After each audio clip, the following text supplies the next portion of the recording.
اور وہ دماغ میں چلتے رہتی ہے نا. تو انشاءاللہ العزیز یہ نیت سے اپنے قرآن کو اور سیکھنے سکھانے کی کوشش کریں کہ یہ ہماری دنیا میں بھی رہبری کرے گا، آخرت میں بھی رہبری کرے گا. جو وقت آپ سیکھ رہے ہیں، فرما رہے ہیں کہ دنیا اور ما فیہا سے وہ بہتر وقت ہے، تو اس سے بہتر اور کیا بات ہو سکتی ہے. سبحان اللہ. تو عزیز بہنیں، ہم سورہ نساء کی آیت نمبر 55 تک پہنچے تھے.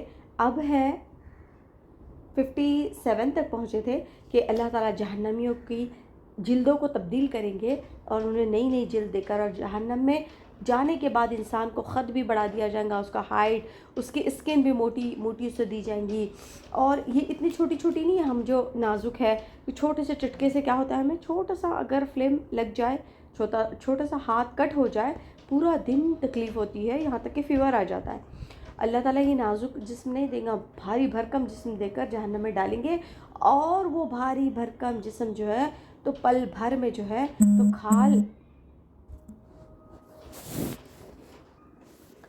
کھال تبدیل ہوں گی، اور وہ تبدیل ہو کر پھر جو ہے تو پھر جہنم کا عذاب دیا جائے گا. اللہ میری آپ کی تمام کی حفاظت فرمائے. آگے دیکھیے، بسم اللہ الرحمن الرحیم. شروع اللہ کے نام سے جو بڑا مہربان نہایت رحم والا ہے. ان اللہ یامرکم ان تؤدوا الامانات الی اہلها واذا حکمتم بین الناس ان تحکموا بالعدل ان اللہ نعم ما یعظکم بہ ان اللہ کان سمیعا بصیرا.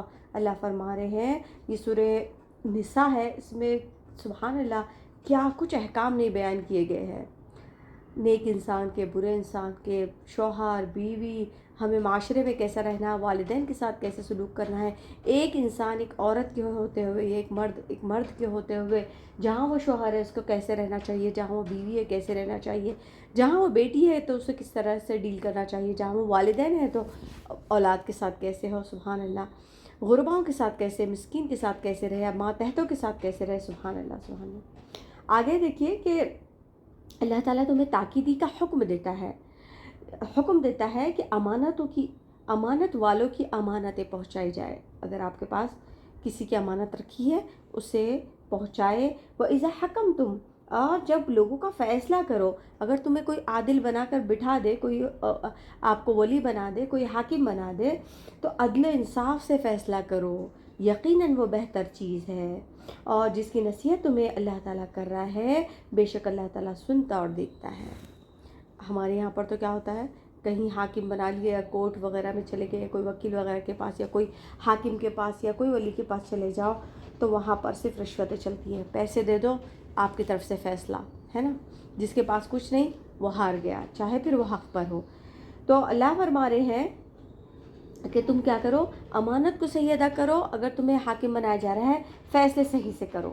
پھر اللہ فرما رہے ہیں کہ رسول اللہ صلی اللہ علیہ وسلم فرماتے ہیں، دیکھیے ایک روایت میں ہے امانت کی ادائیگی کے بارے میں کہ جو تیرے ساتھ امانت داری کا برتاؤ کرے تو اس کی امانت ادا کر، جو تیرے ساتھ خیانت کرے تو اس سے خیانت مت کر. ہے نا. آج کیا ہے معاشرے میں کہ سب چیٹ کا ہی معاملہ چل رہا ہے، تو کیا ایمانداری کہاں کی ہے. وہ ہمیں سامان جو ہے تو 2 نمبر کا دے رہے تو ہمیں پیسہ بھی 2 نمبر کا دیں گے، ہے نا. یا پھر جو ہے تو وہ ایسا کرے تو ہم بھی ویسا کریں گے. اللہ فرما رہے ان کو کرنے دو، جو کر رہے ہیں کرنے دو، آپ ایسا مت کرو. کیونکہ ہر انسان کو اپنی خبر میں جانا ہے، ہر انسان کو اپنا حساب دینا ہے. ہر انسان کی باس پرس اس کی اپنی ہوں گی. کوئی دوسرا کسی انسان کی جو ہے تو سوالات کے جواب دینے کے لیے، جواب دہی کے لیے نہیں آئے گا.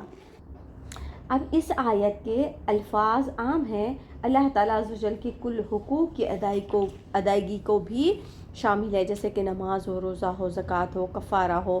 اور بندوں کے آپس کے کل حقوق بھی شامل ہے، جیسے امانت دی ہوئی چیز ہے. بس جس کو جو حق کو ادا نہ کرے گا، قیامت کے دن اس کی پکڑ ہوگی. اللہ ہماری سب کی حفاظت فرمائے.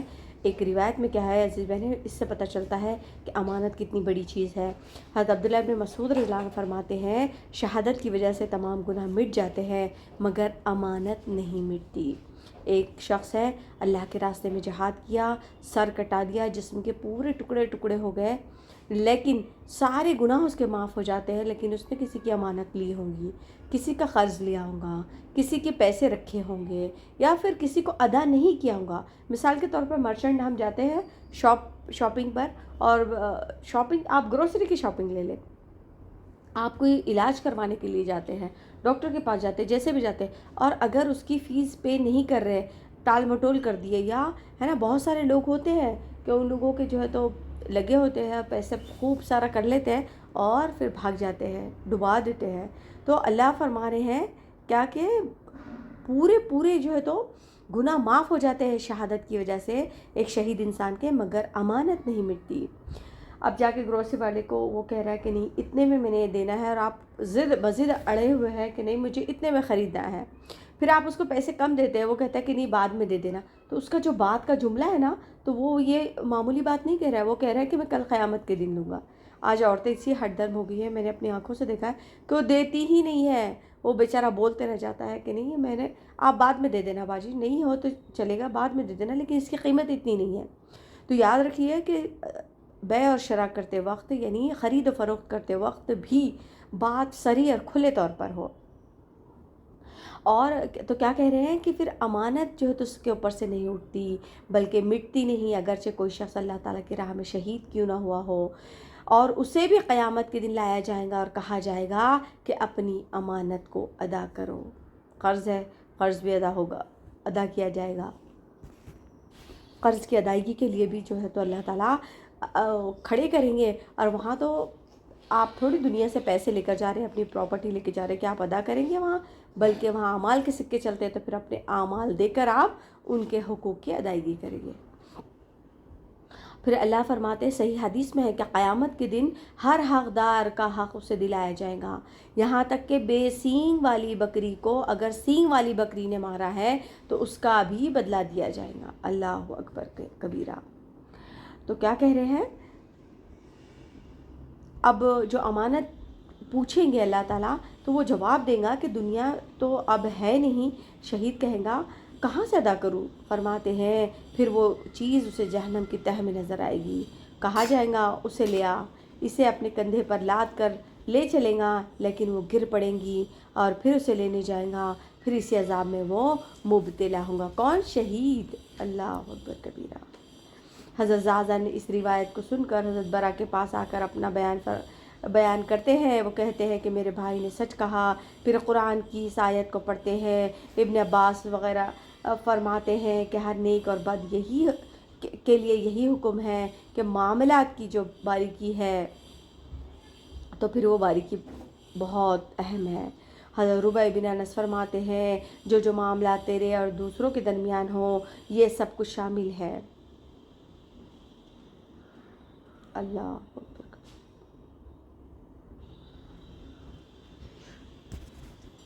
اب آگے جو حکم ہے کہ اللہ تعالیٰ فرماتے ہیں کہ تمہیں اگر کوئی حاکم بنا دیا جائے تو تم عدل سے کام لو۔ تو عدل سے مراد یہ ہے کہ اس آیت کا شان نزول اس طریقے سے ہے کہ جب رسول اللہ صلی اللہ علیہ وسلم نے مکہ فتح کیا اور اطمینان کے ساتھ بیت اللہ شریف میں آئے تو اپنی اونٹنی پر سوار ہو کر طواف کیا، اور حجر اسود کو اپنی لکڑی سے چھوتے تھے۔ اس کے بعد عثمان بن طلحہ کو جو کعبہ کی کنجی بردار تھے بلایا، ان سے کنجی طلب کی، انہوں نے دینی چاہی۔ اتنے میں حضرت عباس نے کہا یا رسول اللہ اب یہ مجھے سونپیے تاکہ میرے گھرانے میں زمزم کا پلانا، کعبے کی کنجی رکھنا دونوں ہی باتیں رہے۔ یہ سنتے ہی حضرت عثمان بن طلحہ تو حضرت عثمان رضی اللہ عنہ نے کنجی مانگا کہ مجھے دے دے چابی اس کی بیت اللہ کی، تاکہ جو ہے تو میری یہ نسل میں چلتا رہے اور ہم جو ہے تو کعبہ والوں کی اور یہاں حجاج اکرام کی مہمان نوازی کرے، پانی پلائے اور بیت اللہ کی حفاظت کرے۔ تو یہ سنتے ہی حضرت عثمان رضی اللہ عنہ نے اپنا، عثمان بن طلحہ مزعونی، انہوں نے اپنا ہاتھ روک لیا۔ اللہ کے نبی نے پھر طلب کیا کہ کی دے دو، تو تو 3 مرتبہ اس طرح کیا تھا حضرت عثمان نے. پھر کیا کہہ کر دیا کہ میں اللہ تعالیٰ کی امانت تمہیں سونپتا ہوں، اللہ تعالیٰ کی امانت کے ساتھ تمہیں دیتا ہوں. اللہ کے نبی نے کعبے کا دروازہ کھولا، اندر گئے، وہاں جو بت اور تصویریں تھیں سب کو توڑ کر پھینک دی، اور حضرت ابراہیم علیہ السلام کا بت بھی تھا جن کے ہاتھ میں فال تھے، فال کے تیر تھے. آپ نے فرمایا اللہ تعالیٰ ان مشرکین کو غارت کرے، بھلا خلیل اللہ کو ان تیروں سے کیا کام. پھر ان تمام چیزوں کو برباد کر کے ان کی جگہ پانی ڈال کر انہیں مٹا کر آپ باہر آئے. کعبے کے دروازے پر کھڑے ہو کر آپ نے فرمایا کوئی معبود نہیں بجز اللہ تعالیٰ کے، وہ اکیلا ہے جس کا کوئی شریک نہیں. اس نے اپنے وعدے کو سچا کیا، اپنے بندے کی مدد کی، تمام لشکروں کو اسی اکیلے نے شکست دی ہے. پھر آپ نے ایک لمبا خطبہ دیا جس میں یہ بھی فرمایا جاہلیت کے تمام جھگڑے اب میرے پاؤں تلے کچل دیے گئے، خواہ مالی ہو خواہ جانی ہو. ہاں، بیت اللہ شریف کی چوکیداری کا، حاجیوں کو پانی پلانے کا منصب جو کا تو باقی رہے گا. اس خطبے کو پورا کر کے آپ بیٹھے ہی تھے کہ حضرت علی نے آگے بڑھ کر کہا حضور کنجی مجھے عنایت فرمائیں تاکہ بیت اللہ کی چوکیداری، حاجیوں کو زمزم پلانے کا منصب دونوں یکجا ہو جائے. لیکن آپ نے انہیں نہیں دی. کون تھے حضرت علی؟ داماد تھے. حضرت مقام ابراہیم کو کعبے کے اندر سے نکال کر آپ نے کعبے کی دیوار سے ملا کر رکھ دیا، لوگوں سے کہہ دیا تمہارا قبلہ یہی ہے. پھر آپ طواف میں مشغول ہو گئے. ابھی 2 پھیرے ہی پھرے تھے کہ حضرت جبرائیل علیہ السلام نازل ہوئے. آپ نے اپنی زبان مبارک سے یہ آیت تلاوت فرمائی. کیا؟ عدل کے بارے میں، کہ جب تمہیں عادل بنایا جائے، حاکم بنایا جائے تو تم عدل سے کام لو. اس پر حضرت عمر رضی اللہ عنہ نے فرمایا میرے ماں باپ حضور اکرم صلی اللہ علیہ وسلم پر فدا ہو، میں نے تو اس سے پہلے آپ صلی اللہ علیہ وسلم کو اس آیت کی تلاوت کرتے نہیں سنا. اب آپ نے حضرت عثمان بن طلحہ کو بلایا، انہیں کنجی سونپی اور فرمایا آج کا دن وفا، نیکی اور سلوک کا دن ہے. یہ وہی عثمان بن طلحہ ہیں جن کی نسل میں آج تک کعبۃ اللہ کی کنجی چلی آتی جا رہی ہے. اور یہ حدیبیہ اور فتح مکہ کے درمیان اسلام لائے تھے. جب خالد بن ولید، عمرو بن عاص مسلمان تھے، ان کا چچا عثمان بن طلحہ احد کی لڑائی میں مشرکوں کے ساتھ تھا، اور بلکہ ان کے جھنڈ بردار تھا، وہیں بحالت کفر مارا گیا اور چابی ان کے ہاتھ میں تھی. سوچئے.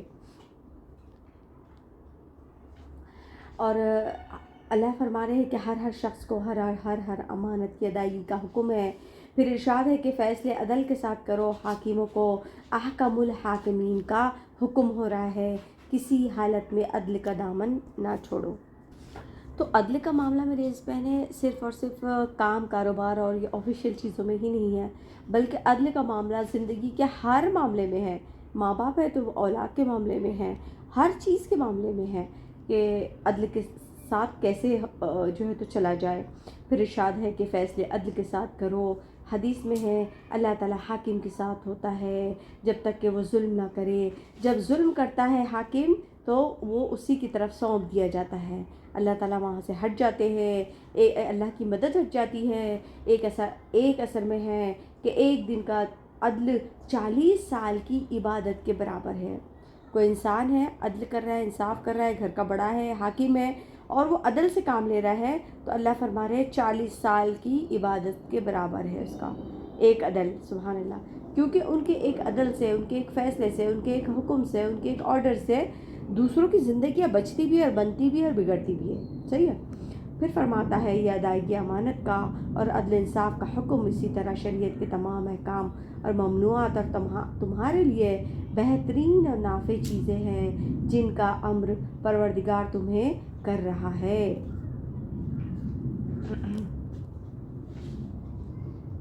آگے ہے یا ایھا الذین آمنوا اطیعوا اللہ واطیعوا الرسول واولی الامر منکم وَإِن تَنَازَعْتُمْ فِي شَيْءٍ فَرُدُّوهُ إِلَى اللَّهِ وَالرَّسُولِ إِن كُنتُمْ تُؤْمِنُونَ بِاللَّهِ وَالْيَوْمِ الْآخِرِ ذَلِكَ خَيْرٌ وَأَحْسَنُ تَأْوِيلًا.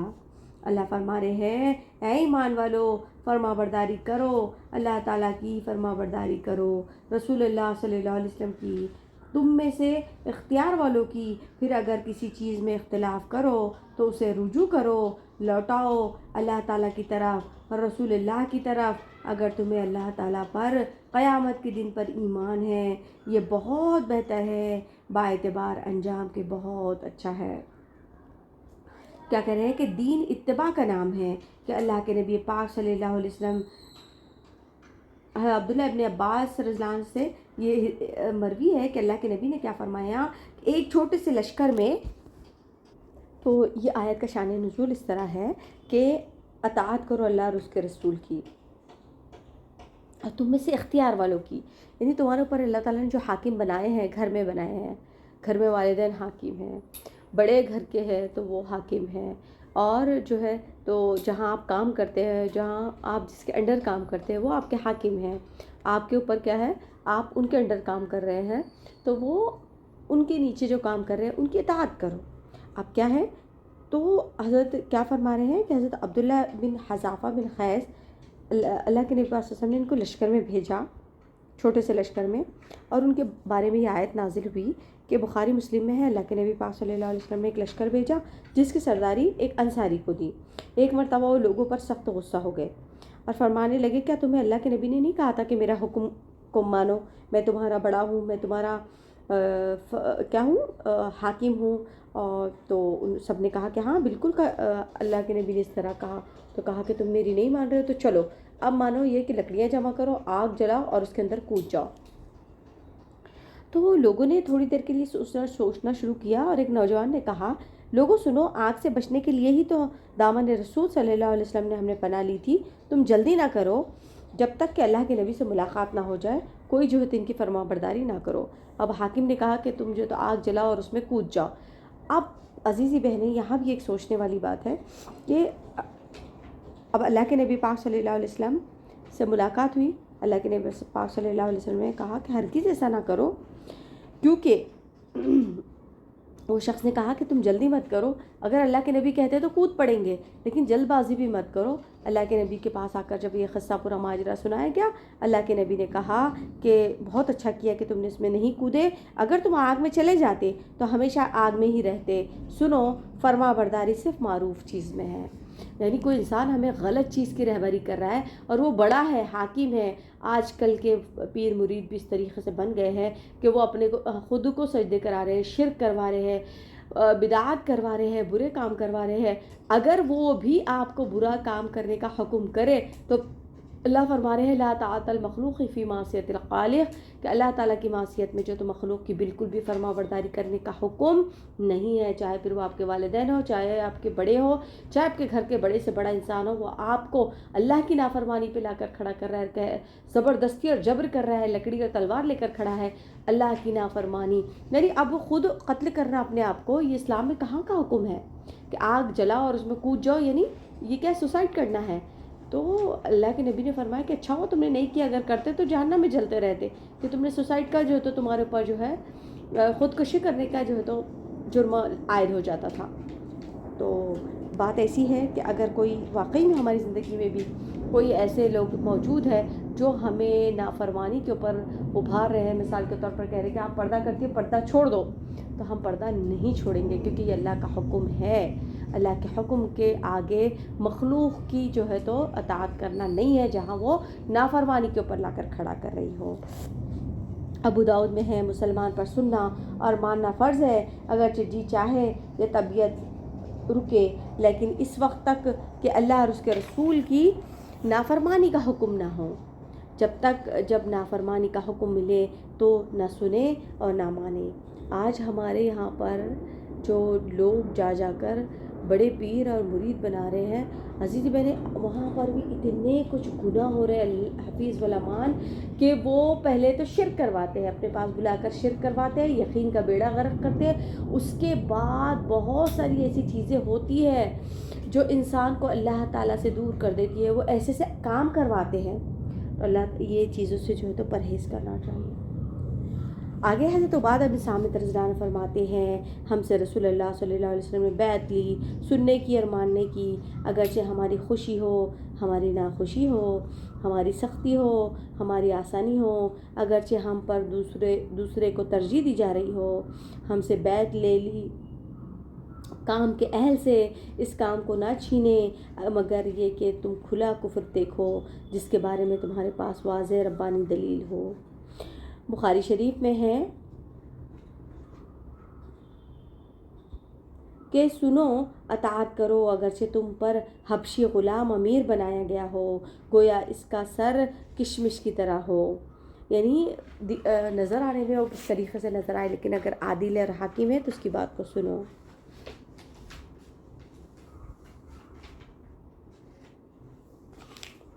حضرت ابو ہریرہ رضی اللہ عنہ فرماتے ہیں رسول اللہ صلی اللہ علیہ وسلم نے فرمایا بنو اسرائیل میں مسلسل لگاتار اللہ کے رسول آیا کرتے تھے، ایک کے بعد ایک، میرے بعد کوئی نبی نہیں مگر خلفاء ہوں گے، بکثرت ہوں گے۔ لوگوں نے پوچھا پھر اللہ کے نبی پاک صلی اللہ علیہ وسلم ہمیں کیا حکم دیتے ہیں؟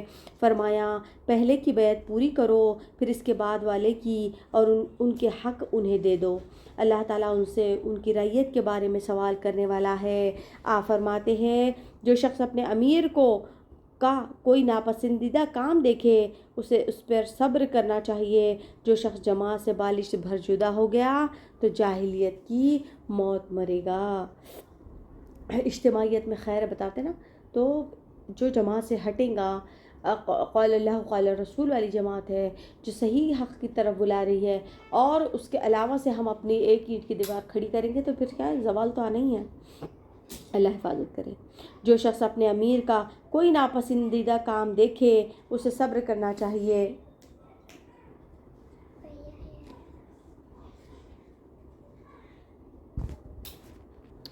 ایک روایت میں حضرت عبد الرحمن رضی اللہ عنہ فرماتے ہیں کہ میں جب بیت اللہ گیا دیکھا تو حضرت عبداللہ بن عمرو بن عاص کعبے کے سائے میں تشریف فرمائے ہیں، لوگوں کا ایک مجمع جمع ہے، میں بھی اس مجلس میں بیٹھ گیا تو اس وقت حضرت عبداللہ نے ایک حدیث بیان کی، فرمایا ایک سفر میں ہم رسول اللہ صلی اللہ علیہ وسلم کے ساتھ تھے اور ایک منزل اترے اور کوئی اپنا خیمہ ٹھیک کرنے لگا، کوئی اپنے تیر سنبھالنے لگا، کوئی کسی اور کام میں مشغول ہو گیا۔ اچانک ہم نے سنا کہ منادی ندا کر رہا ہے، ہمیں تن گوش ہو گئے تو سنا کہ رسول اللہ صلی اللہ علیہ وسلم فرما رہے ہیں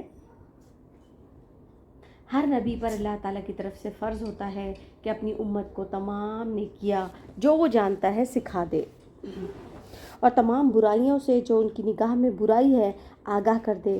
سنو، اس میری امت کی عافیت کا زمانہ اس کا اول زمانہ ہے، اور آخر زمانے میں بڑی بڑی آفتیں آئیں گی، بڑی بڑی بلائیں آئیں گی جو اس کی نگاہ میں ہے، اور آگاہ کر دے۔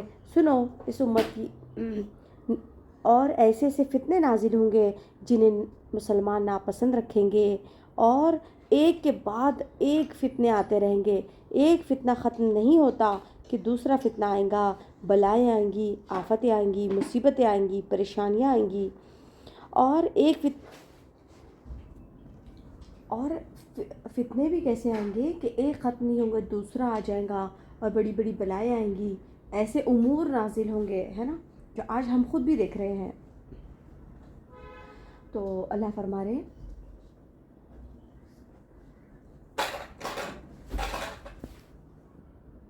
مومن سمجھے گا کہ اب جو ہے تو میری ہلاکت ہونے ہی والی ہے، پھر وہ ہٹے گا تو دوسرا اس سے بھی بڑا آئے گا، تو وہ سوچے گا کہ اب میں اس میں جانے والا ہوں، پھر وہ ہٹے گا فتنہ، دوسرا فتنہ آ کے کھڑے ہوں گا جس میں سے اپنی ہلاکت کا کامل یقین آ جائے گا۔ بس یوں ہی لگاتار فتنے اور زبردست آزمائشیں، کامل تکلیفیں آتے رہے گی۔ بس جو شخص اس بات کو پسند کرے کہ جہنم سے دوری ہو، جنت میں حصہ آئے، اسے چاہیے کہ مرتے دم تک اللہ تعالیٰ پر قیامت کے دن پر پورا ایمان رکھے، لوگوں سے وہ برتاؤ کرے جو خود اپنے ساتھ پسند کرتا ہو۔ سنو، جس نے امام سے بیعت کر لی اس نے اپنے ہاتھ کا قبضہ، اپنے دل کی تمنائیں اور اپنی دل کا پھل اسے دے دیا۔ تو جو یہ فتنوں سے بچنا چاہتا ہے، تو اللہ تعالیٰ فرماتے ہیں کہ جو یہ فتنوں سے لگاتار فتنوں سے بچنا چاہتا ہے اس کے لیے کیا حکم ہے کہ وہ یہ کرے کہ اللہ کے حکم کو جو یہ پسند کرتا ہو تو کہ اس کے اوپر عذاب نہ آئے، ہلاکتیں نہ آئیں، جہنم سے دوری رہے تو جنت میں حصہ آئے، تو اسے چاہیے کہ مرتے دم تک اللہ تعالیٰ پر قیامت کے دن پر پورا ایمان رکھے، لوگوں سے وہ برتاؤ کرے جو خود اپنے ساتھ پسند کرتا ہے، چاہے اور سنو، جس نے امام سے بیعت کر لی اس نے اپنے ہاتھ کا قبضہ، اپنے دل کی تمنائیں، اپنے دل کا پھل اسے دے دیا۔ اب اسے چاہیے کہ اس کی اطاعت کرے، اگر کوئی آ کر اسے چھیننا چاہے تو اسے دوسروں کی گردن اس دوسرے کی گردن اڑا دو۔ یہاں یہ جو بات آپ کو سمجھ آ رہی ہے کہ یعنی کسی کو اپنے حوالے کرنا، کسی کو اتباع کرنا، تو عزیز بہنیں یہ ماحول میں بھی بہت کیئرفل رہنا چاہیے کہ آپ بیعت ہوتے ہیں، ہے نا، یہ جو پیری مریدی کا جو قصہ ہوتا ہے تو یہ بھی بہت جو ہے تو اوتھینٹک بھی ہوتا ہے اور بہت زیادہ جو ہے تو اس میں فیک بھی چل رہا ہے کہ پیر لوگ جو ہوتے ہیں تو وہ دنیاوی مفاد کے لیے انسان کو جو تو بے بہرا بھی کر دیتے ہیں، شرک پر لگا دیتے ہیں، بعض لوگ جو تو خود پرستی پہ لگا دیتے ہیں، بعض جو ہے تو صرف پیسے لوٹنے کے لیے لگا دیتے ہیں، بہت الا ماشاء اللہ آج ایسے سلسلے ہیں موجود جو واقعی میں حق پر قائم ہے۔ تو ایسے لوگوں کو بھی بہت اچھی طریقے سے جانچ پڑتال کر آپ اپنا ہاتھ، یعنی اپنا آپ جو ہے نا سلوک کا راستہ ہوتا ہے، یہ جو اپنے آپ کو سپرد کرنا، بیعت کرنا، یہ کیا ہوتا ہے کہ ہم اپنا آپ کسی بزرگ کے ہاتھ میں دے رہے ہیں اور پھر ہم یہ عہد کر رہے ہیں کہ میں اللہ اور اس کے رسول صلی اللہ علیہ وسلم کی اتباع کے لیے میں آپ سے بیعت کر رہا ہوں، جو احوال ہوں گے میں اپنا بڑا رہبر بنا رہا ہوں، جیسے کہ ہم اپنے بچوں کی گائیڈنس کرتے ہیں اسی طریقے سے جو ہے تو وہ ہمارا گائیڈ ہوتا ہے۔ تو عزیز بہنیں فرما رہے ہیں کہ صحیح پہلے تو جانچ پڑتال کر کے آپ جو ہے تو بیعت کریں، اور جب بیعت کریں تو پھر اسے کیا کریں، نبھائیں اور اس کی جو ہے تو مانیں انشاءاللہ العزیز۔ تو اللہ رب العزت ہمیں نیک اعمال کرنے کی توفیق عطا فرمائے، برائی سے حفاظت فرمائے۔ اللہ رب العزت اس ماحول میں جو آفات، پریشانیاں، مصیبتیں آ رہی ہے، پے در پہ آ رہی ہے، اللہ رب العزت ان تمام مصیبت، تمام تر پریشانیوں سے ہم تمام کی حفاظت فرمائے، اور اللہ کی اتباع، نبی پاک اللہ تعالیٰ کی اطاعت، نبی پاک صلی اللہ علیہ وسلم کی اتباع، اسلام کے احکام اور اس پر چلنا ہمارے لیے بہت زیادہ آسان فرما دے، اور اللہ رب العزت ہمیں اخلاص کے ساتھ قبول فرمائے۔ وآخر دعوانا ان الحمد للہ رب العالمین۔ السلام علیکم ورحمۃ اللہ وبرکاتہ۔